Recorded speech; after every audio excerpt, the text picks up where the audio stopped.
You made a sensible plan this morning. You'd cook, you'd read a bit, you'd sleep early. It's now 9:40 at night, you've ordered food, and you're watching something you don't even like. And you're not sure what happened. Something did happen. It happened gradually, all day, and it has a name. Let's start with the study people find hardest to believe. Researchers looked at a set of parole hearings, real judges, deciding whether real prisoners got released. They tracked the outcomes against one variable nobody would expect to matter: the time of day the case was heard. Cases heard early in a session were granted parole at a substantially higher rate than cases heard late in a session. And right after the judges took a break and ate, the rate jumped back up again. Same judges, same law, same kind of cases, different time on the clock. Now, researchers have argued about how much of that is fatigue versus how cases get ordered, and that debate is genuine and ongoing. But the broad pattern, that decision quality drifts as decisions accumulate, shows up repeatedly, and you've felt it yourself. Here's the idea: making a real decision is effortful, not thinking, deciding, weighing options, resisting the easy one, committing. And that effort seems to draw on something limited. As you spend it, deciding gets harder. But here's what makes it sneaky. You don't get tired in a way you can feel. There's no signal that says your judgment is now degraded. You feel exactly as capable as you did this morning. You just start behaving differently. And the behavior has two recognizable shapes. The first is taking the default. Whatever requires no decision, the thing already in front of you, the option that's pre-selected, the app that's already open. Not because you chose it, but because choosing anything else costs something you've run out of. The second is impulsivity. Instead of the careful thing, the immediate thing. Buy it, order it. Say the sharp version of the sentence. Depleted deciding doesn't become slower and worse, it becomes faster and worse. So the person who's disciplined at 10 in the morning and reckless at 10 at night isn't two different people with inconsistent values. It's one person at two different points on the same curve. And notice what fills your day: hundreds of tiny decisions you don't count as decisions. What to reply, what to wear, which cue, whether to answer now. None of them matter individually.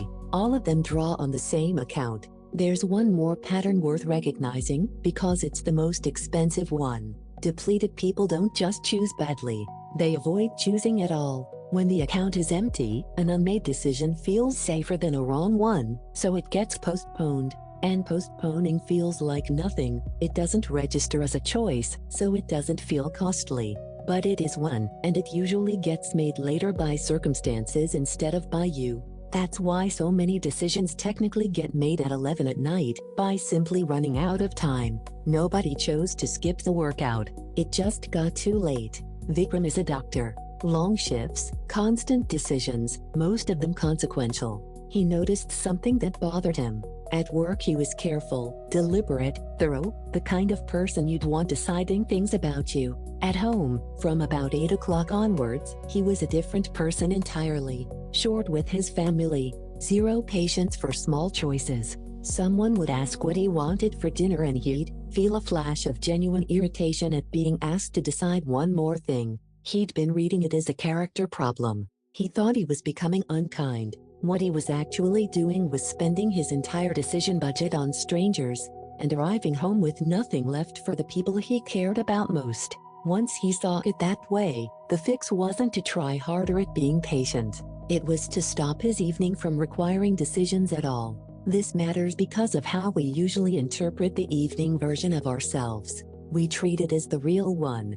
The morning discipline was performance. The 10 p.m. collapse is who you truly are. So people conclude they lack willpower, and they respond by resolving to try harder tomorrow morning, when they have plenty of capacity and the resolution costs nothing. But if the problem is a resource that depletes, then trying harder at the end is the one thing guaranteed not to work. You're attempting to spend from an empty account. The useful reframe is that your good decisions have a time of day.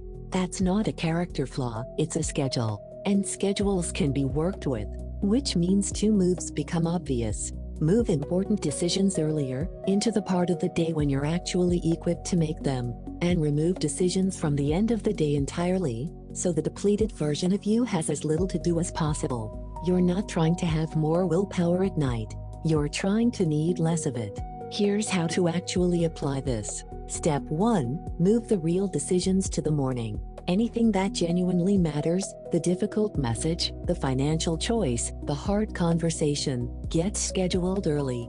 Not because you're smarter in the morning, but because you have more left. Step 2. Kill the small decisions. Repeating outfits, a standard breakfast, a default lunch. This sounds like a cliché from productivity books, but the logic is sound.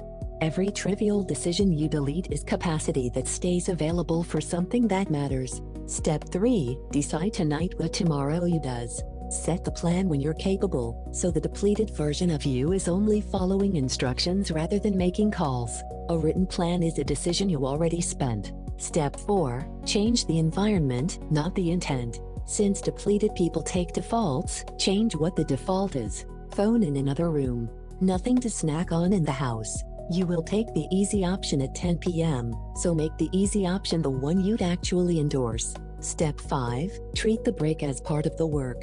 The parole rate recovered after a break in food. Yours does too. Stepping away isn't lost time, it's the mechanism that restores the thing you're spending all day. If this explained your evenings, there's more where that came from. Subscribe for psychology that changes your life, one simple idea at a time.